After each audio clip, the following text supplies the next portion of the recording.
there was sufficient evidence supporting your guilty plea from State's Exhibit 1 admitted in this hearing to find you guilty beyond a reasonable doubt. But I am not going to find you guilty at this time. I'm going to place you on deferred or unadjudicated probation for 2 years. Back here? Yeah. Are you related to Lefty? Yes, sir. Yeah. You're from Port Arthur? No, sir. I'm from North. This shows Easy Street, but you're from where? Originally, I'm from North Texas, Collin County. Okay.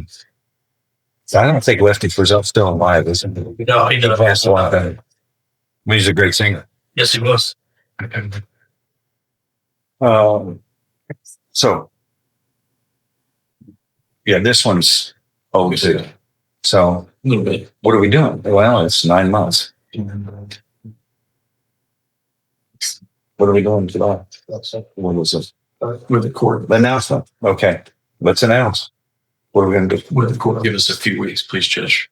I don't think this was Mr. Laird's last time I was here. I think it was Daniels. Which doesn't change a ton. Yeah, it's a DWI third. But they are. Understand. It's not overly complicated, but I'd like a chance to talk with Mr. Laird. I'm just trying to see what the offer was, Judge. I haven't. Don't know where the offer was. Or Daniel puts them on the notes, but he puts a note in here to say, see the notes in here. So I don't. but you can make your own. It's a probation offer, dude. Did you know that? I don't know. He did. He did. Oh, And I may have talked about Mr. Boyd before he left, but not in concrete terms. okay. Look, this was an announcement, but I'm going to give you. Can we make another announcement in 3 weeks? Yes. Yeah, we can get a look at it, I think. Okay. Pretty Race power.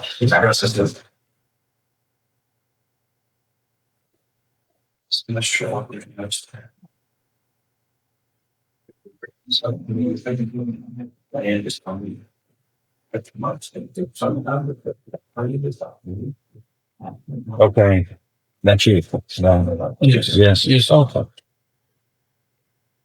What are we doing today? Judge, we have a setting on our case in Galveston County tomorrow. I don't even know anything about that. But Mentioned it to the court a couple of times. I we haven't been I here. have 5,000 cases. Understood. Jimmy, cut me some slack. What's going on? I'm trying to provide the court slack. What's going on in Galveston? We've got a felony case in Galveston that we're trying to. Of what? What is it? It's an alleged sexual assault. Thank you.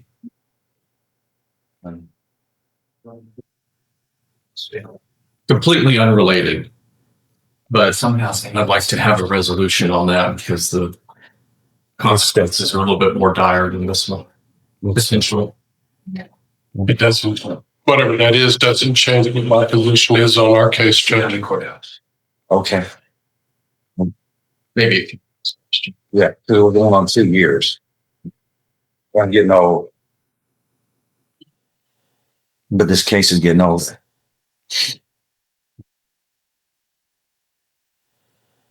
Would you say 3 weeks? Yes, please. Okay. That's a plea this morning, Judge. If the court will hold it. Mr. Tron? She's outside. Miss Tron. Roderick Weatherman? He's sitting outside. Where's... Is he coming? Is it shy? Yes.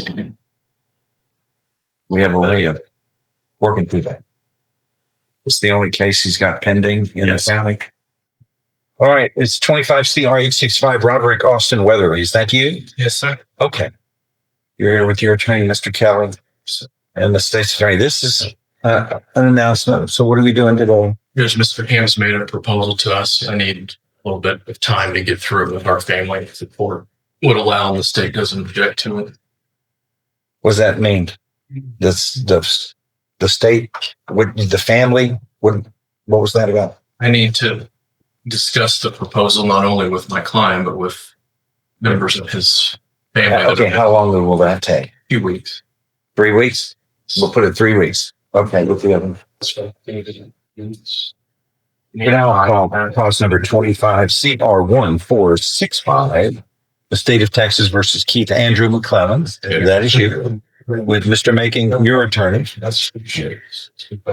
and the mystery prosecutor. We have a mystery prosecutor today. My offerings for that. Does the defendant, well, we can do some things without Jimmy. He's coming. Does the defendant waive a formal reading of the indictment and the arraignment in this case? Can we proceed in a summary fashion? Yes, Your Honor, next pleading to a lesser. Okay. In summary, this indictment alleges that on or about June 13th, 2025 in Jefferson County, Texas, you committed the third-degree felony of theft of metals. Yeah, he's pleading. I know. We just put on the record where we are in the indictment, and then we work from there, which is a third-degree felony. It looks like theft of copper. Which is of a value of less than $20,000. Do you understand what you're charged with in the indictment? Yeah. Okay. There is a plan here where you would be pleading guilty to the lesser included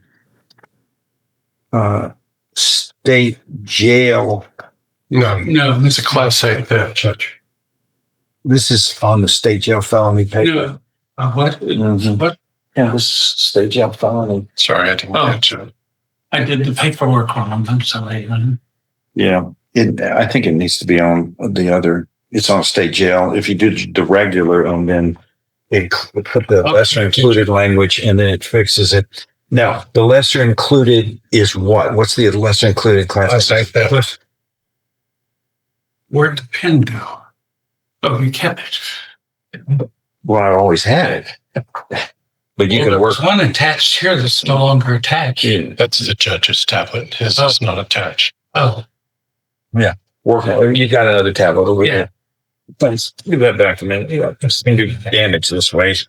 This, you're entering this plea of guilty in this lesser included class A misdemeanor, voluntarily.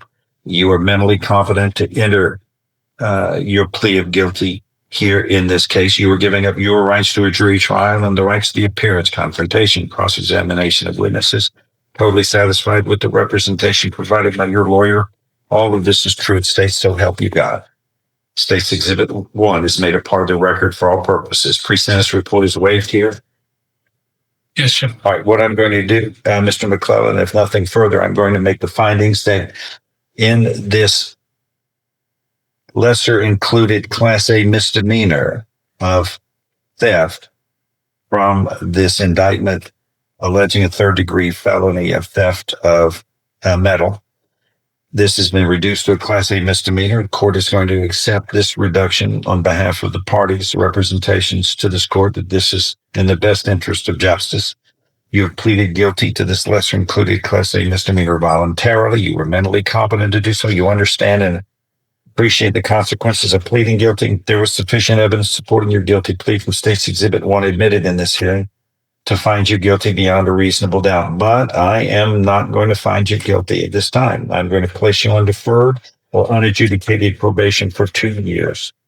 There will be terms and conditions of probation which are normal and customary for this type of offense, including entering and completing a theft prevention class. Also, restitution is ordered in the amount of $1,500 to the complainants, in this case, James Peeler and ExxonMobil Refinery. And how long will it take you to repay that restitution? You're looking at James. Cut you a check right now. Sir? I can cut you a check right now. Well, that will help in what this court decides in maybe reducing your term of probation. That needs to be written. And y'all are going to have to get together on this. There are two different names here, an entity, a legal entity, and an individual. I'm not sure. It's the entity. It's just a portion of the The name is mentioned for the purposes of indictment. Okay, so the check of reimbursement in the amount of $1,500 for restitution needs to be made to the order of ExxonMobil Refinery. Correct. Is that everybody's agreement? Okay. If you'll do that, and you said that could be done today. Yeah. There will be other terms and conditions of probation that you must follow. Make sure you do, as I know you will. If you happen to fail, your probation could be revoked. You could then be found guilty of a theft and then sentenced up to 1 year in the county jail. Theft, this is a misdemeanor, and a lot of people kind of short off misdemeanors as not being all that important. But if it's a theft misdemeanor, it's a crime of moral turpitude, which means you lose certain freedoms that you would have if this is revoked and you're found guilty. It almost has the same consequences as a felony conviction, as far as rights and privileges that you lose. A felon and someone who is convicted of a crime of moral turpitude, such as what theft is, those are more severe consequences than something like a parking ticket or speeding or even criminal mischief. That's a misdemeanor, other misdemeanors. So this will pass quick enough. Follow the rules, complete this, and you can move on with your life. When it's completed, the probation office sends me a motion to dismiss. Now, all is well, I dismiss it, and then you move on with your life, and that's behind you, and you're not convicted. It's dismissed, and put that behind you and move forward. Okay. Anything else? Yes. That is all. Please see the probation officer. Thank you. This is only the beginning of the story. The full truth is waiting for you in the complete video. Watch now to see what really happened.